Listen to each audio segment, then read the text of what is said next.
నమస్తే. నేను మీ కుప్ప పద్మిని. ఇన్నాళ్ళు మీ సపోర్ట్‌ని నాకందిస్తూ, మీ ప్రేమని నాకందిస్తున్న ప్రతి ఒక్కరికి కృతజ్ఞతలు. ఇప్పుడు చూడబోతున్న ఈ వీడియో కూడా ఖచ్చితంగా మీకు ఉపయోగపడుతుంది. లైక్, షేర్ అండ్ సబ్స్క్రైబ్ చేసి మీ ఇష్టాన్ని, అలాగే మీ సపోర్ట్‌ని నాకందించండి. అలాగే ఈ వీడియో పట్ల మీ అభిప్రాయాన్ని కామెంట్ సెక్షన్‌లో కామెంట్ చేసి నాకు తెలియజేయండి. నమస్తే. నమస్తే. Welcome to our channel. నేను కుప్ప పద్మిని. ప్రస్తుతంతో పాటు ప్రముఖ ఆధ్యాత్మికవేత్త, న్యూమరాలజిస్ట్, లక్ష్మీ నరసింహస్వామి ఉపాసకురాలు శ్రీమతి స్రవంతి గారు మనతో పాటు ఉన్నారు. మాట్లాడదాం. అక్క నమస్తే అక్క. నమస్తే పద్మిని. అక్క రేపు శనివారం అంటే 2వ తారీఖు, మార్చి 2వ తారీఖు శనివారము, అనురాధ నక్షత్రము, సప్తమి తిథి అంటే త్రిపుష్కర యోగం వస్తోంది. అసలు అనురాధ వచ్చినప్పుడల్లా విశేషంగా మీరు చెప్తూ ఉన్నారు, పరమాచార్య గారి లీలలు చెప్తూ ఆయనకి ఎలా సేవ చేసుకోవచ్చు అనేది చెప్తూ ఉన్నారు. ఎందుకంటే నడిచే దైవం పరమాచార్య గారు. సో మరి ఆయన గురించి చెప్తూ, అలాగే శనివారం వస్తోంది, అనురాధ నక్షత్రం అంటేనే శని భగవానుడు నక్షత్రంగా చెప్తూ ఉంటారు. మరి శనివారం వస్తుంది, మంచి కాంబినేషన్ తో వస్తుంది కాబట్టి చెప్పండి అక్క, ఎట్లా యూటిలైజ్ చేసుకోవచ్చు ఆ రోజు? కంచి పరమాచార్య గారు అని అంటే నిజంగా కరుణకి ప్రతిరూపం. ఎలా అయితే ధర్మానికి రాముడు ప్రతిరూపం అనుకుంటాము, అలాగే సత్యానికి సత్యదేవుడు ప్రతిరూపం అనుకుంటాము. అలా నిజంగా కరుణకు ఒక రూపం ఏదన్నా ఉందా అని అంటే కంచి పరమాచార్యులు వారి గురించే చెప్పుకోవాలన్నమాట.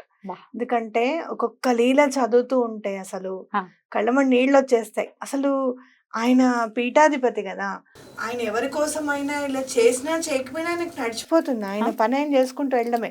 చంద్రమౌళీశ్వరుడికి పూజ చేయడం, కామాక్షి అమ్మవారికి పూజ చేయడం, చక్కగా త్రిసంధ్యలు పూజ చేయడం, అంతే.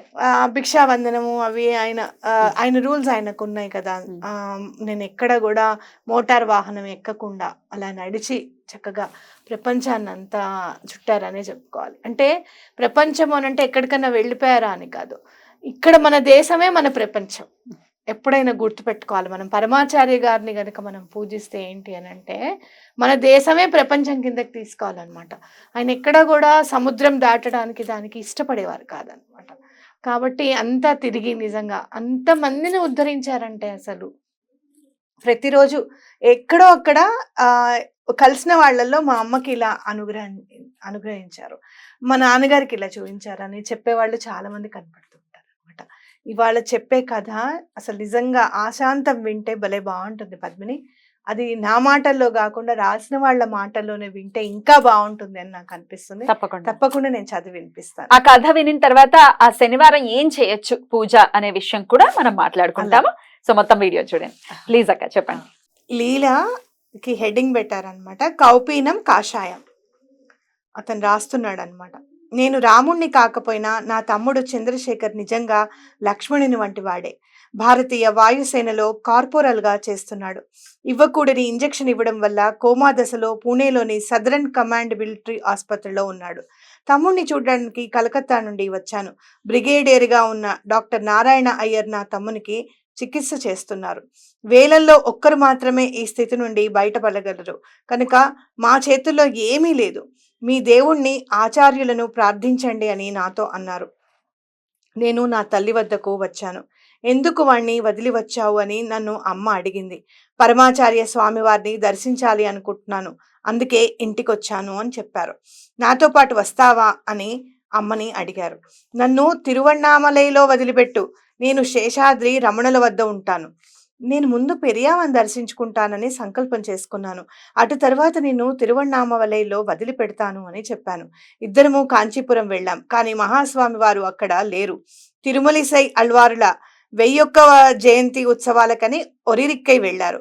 మేము ఉదయం 6 గంటలకు ఒరిరిక్కై చేరుకున్నాం. అమ్మ ఒక చెట్టు కింద ఉన్న బండపైన కూర్చున్నారు. అమ్మ, నాన్నగారు పోయాక ఎలాగో నువ్వు పూర్వ సువాసినిలా కాశీలో ముండనం చేసుకొని తెల్లచీర కట్టుకొని ఉన్నావు, నువ్వు కూడా పరమాచార్యుల దర్శనానికి రావచ్చు కదా అని అడిగాను. లేదురా, నేను రమణులను శేషాద్రిని తలుచుకుంటూ ఇక్కడే ఉంటాను. నువ్వు స్వామివారి దర్శనం చేసుకుని తర్వాత తిరువణామలై తీసుకొని వెళ్ళు అని అంది. ఆమె సమాధానంతో కాస్త చికాకు పడి, కావాలనే పరమాచార్య స్వామివారి దర్శనం చేసుకోకుండా ఉంటే భగవాన్ రమణులు శేషాద్రి స్వామివారు నేను అనుగ్రహిస్తారనుకుంటున్నావా అని అడిగాను. చూడు, నాతో వాదించకు, నువ్వు వెళ్ళి దర్శనం చేసుకో, నిన్ను నేను అడ్డుకోవడం లేదు కదా, నేను ఇక్కడే ఉంటాను అని చెప్పారు ఆవిడ. ఈ మనస్తత్వమున నిన్ను 100 మంది రమణులు శేషాద్రి స్వాములు కూడా కాపాడలేరు అని లోపలికి వచ్చి స్వామివారికి సాష్టాంగం చేశాను. తమ్ముని దీనస్థితిని తలుచుకొని గొంతు గాద్గితమవుతుండగా తిరువెంబావై నుండి 19వ పాశురాన్ని పాడాను. తన్నుకొస్తున్న దుఃఖం వల్ల పాశురాన్ని పూర్తి చేయలేకపోయాను. ఒక్క క్షణం పాటు నా తత్తరపాటును గమనించి పాశురాన్ని పూర్తి చేయి అన్నారు. స్వామి ఆజ్ఞ మేరకు పూర్తి చేశాను. ఒంటరిగా వచ్చావా అని అడిగారు స్వామివారు. అమ్మతో పాటు వచ్చాను అని చెప్పాను. అయితే ఏంటి విషయము అని అడిగారు స్వామివారు. నా తమ్ముని దుస్థితిని స్వామివారికి తెలిపాను. మూత్రపిండం దెబ్బతిందా అని అడిగారు. లేదు. చేతితో స్వామివారి తలను చూపించారు. అవును, మెదడు దెబ్బతింది అని చెప్పాను. చేతిలో తామరాకులో కొంచెం కుంకుమ వేసి 2 నిమిషాలు ధ్యానమగ్నులై కళ్ళు మూసుకున్నారు. నువ్వు ఇప్పుడు కలకత్తా వెళ్తున్నావా అని అడిగారు. లేదు పెరియావా, మా అమ్మని తిరువణ్ణామలైలో విడిచి పూణేకి వెళ్ళి కలకత్తాకు వెళ్తాను అని బదిలిచ్చాను. వెంటనే ఈ కుంకుమని పూణేలో ఉన్న నీ తమ్మునికి పంపు అని చెప్పారు. మరో 10 నిమిషాల పాటు ఇతర భక్తులతో మాట్లాడారు. తర్వాత నన్ను ఆశ్చర్యపరుస్తూ శ్రీవారు తమ కౌపీనాన్ని సర్దుకుని పైకి లేచి కాషాయ వస్త్రాన్ని విప్పి 2 మడతలు వేసి భుజం పైన వేసుకుని ఎడం చేత్తో దండం పట్టుకుని బయటికి వస్తున్నారు. ఆ కౌపీనధారి కొద్ది దూరం నడిచి మా అమ్మ వద్దకు వెళ్లారు. ఆమె స్వామివారిని చూడంగానే ఆనంద పరవశురాలై కాళ్ళపై పడి వెక్కి వెక్కి ఏడుస్తోంది. అమ్మకి పరమాచార్య స్వామివారి మొదటి ప్రశ్నయే, మీ మాతామహుల పూర్వీకులు ఎక్కడివారు? తిరువణ్ణామలై అని అమ్మ చెప్పింది. మీరు శేషాద్రి స్వామి వారిని చూశారా?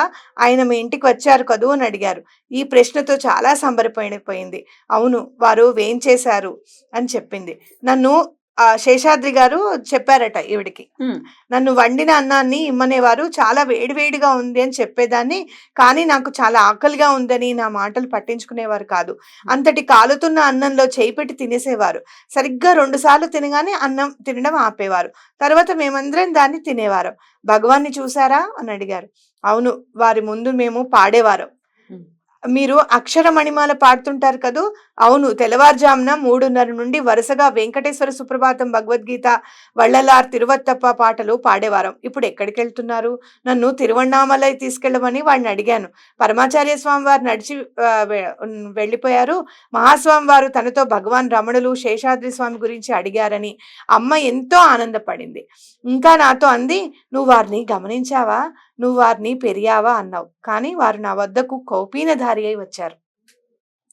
భగవానుల దేహంలా వారి దేహము కాంతివంతంగా ఉంది. వీరి స్థితి కూడా రమణుల స్థితి వలె తోస్తోంది. నువ్వు ఇది గమనించావా? వారి మాట తీరు అచ్చం శేషాద్రి స్వామి వారి మాటలాగే ఉంది. రమణులు శేషాద్రి స్వామివారే కావాలి, పరమాచార్య స్వామివారిని దర్శించను అన్న వ్యక్తికి మహాస్వామి వారు రమణుల వలె కనిపించి శేషాద్రి స్వామి వారే మాట్లాడారు ఆ రోజుల తర్వాత అని నాకు తర్వాత స్ఫురించింది. 2 రోజుల్లో కుంకుమను నా తమ్మునికి పంపాను. అతని నుదుటికి శరీరం అంతా దాన్ని అద్దారు. రాత్రి 11 గంటలప్పుడు మగతగా పెరియావా అని కలవరించాడు. ఏదో చెయ్యాలని తాపత్రయపడి మంచం పైనుండి కిందకు పడిపోయాడు. ఏడుస్తూ, ఓ నేను పాపిని, సాష్టాంగం చేయలేకపోతున్నాను, వారు వెళ్ళిపోతున్నారు అని అన్నాడు. అక్కడకు పరమాచార్య స్వామి వారు వచ్చారని, ఆపాద మస్తకం 2-3 సార్లు తనని తీక్షణంగా చూశారని, వారికి నమస్కరించడానికి తన శరీరం సహకరించలేదని నాతో చెప్పాడు. అవును, నిజం, నేను పరమాచార్య స్వామి వారిని ఆసుపత్రిలో నా పక్కన చూశాను అని అన్నాడు. నిజంగా చూడసలు అద్భుతం. భేదం కూడా చూపించకూడదు. అంటే సద్గురువుల పట్ల కానీ, లేకపోతే సిద్ధ పురుషుల పట్ల కానీ, ఇట్లా పీఠాధిపతులు, వీరికి వాళ్ళు సమకాలికులే. ఆవిడ ఈ కథని రీత్యా మనకు అర్థమైంది, సమకాలికులు. వారిని చూస్తే వీరిని చూసినట్టు, వీరిని చూస్తే వారిని చూసినట్టు. అంతేనా? అంతే. అద్భుతం. అదొకటిను. భక్తురాలి కోసం ఆయన కౌపీనధారి అయ్యి అలా పట్టుకొని నడవడం, ఆయన మళ్ళీ ఆ వాయిస్ కూడా శేషాద్రి స్వామి వాయిస్ వల్లే మాట్లాడడం. అంటే ఆవిడ ఎక్కడో బయట కూర్చున్నారు, నన్ను చూడ్డానికి రాదా అని అనేది కాదు, చక్కగా వెళ్ళి ఆవిడతో మాట్లాడారు. అలాంటి గురువు ఎక్కడుంటారు? అక్కడో పుణేలో ఉన్నవాడికి ఇక్కడి నుంచి కుంకుమ పంపిస్తే బతుకున్నాడు. కాబట్టి తప్పకుండా అందరూ కూడా, అందరి ఇంట్లో తప్పకుండా అనురాధ నక్షత్రం అప్పుడు కంచి పరమాచార్య గారిని తలుచుకోవాలి. ఆయనకి చక్కగా పూజ చేసుకోండి. మీరు అపార కరుణా సింధం అని చదువుకున్న, జయ జయశంకర హరహర అని చదువుకున్నా కూడా చాలా మంచిది అనమాట. నెమ్మదిగా ఏమవుతుందో తెలుసా, మీకు ఎలా పూజ చేసుకోవాలి ఆయన అష్టోత్తరం ఏంటి ఇవన్నీ కూడా మీకు తెలియకుండానే మీ దగ్గరికి వచ్చేస్తూ ఉంటాయి అన్నమాట. తప్పకుండా మీరు ఆ పని చేయండి. అద్భుతం. అయితే స్వామివారికి ఇన్ని దీపాలు పెట్టడం అనేది కూడా చెప్తూ ఉంటారు కదా మీరు, వారం వారం పెంచుకుంటూ వెళ్ళటం, గురువారం గురువారం. అయితే ఇది ఎట్లా ఈ పర్టికులర్ గా అనూషం అప్పుడు ఎలా దీపాలు ఎలా పెట్టమంటారు? 2 దీపాలు ఆవునేతితో వెలిగిస్తే చాలా మంచిది. తప్పకుండా 3 వెత్తులు వేస్తే చాలా మంచిది. ఎందుకంటే స్వామివారు చంద్రమౌళీశ్వరిని, కామాక్షి అమ్మవారిని పూజించేవారు కాబట్టి ఒక దాంట్లో 3 ఒత్తులు వేయండి, ఒక దాంట్లో 5 ఒత్తులు వేయండి.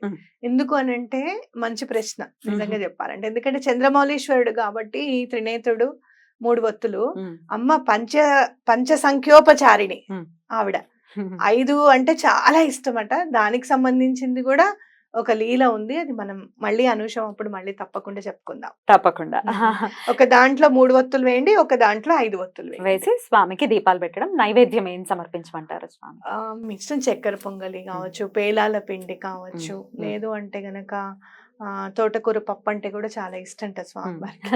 మీ ఇష్టం, మీకు ఎలా కావాలనిపిస్తే అలా చేసుకోవచ్చు. అద్భుతం. చాలా చాలా అద్భుతంగా వివరించారు. Thank you so very much అక్క. నమస్తే. అపార కరుణా సింధుం జ్ఞానదం శాంతరూపిణం శ్రీ చంద్రశేఖర గురుం ప్రణమామి ముదాన్వహం.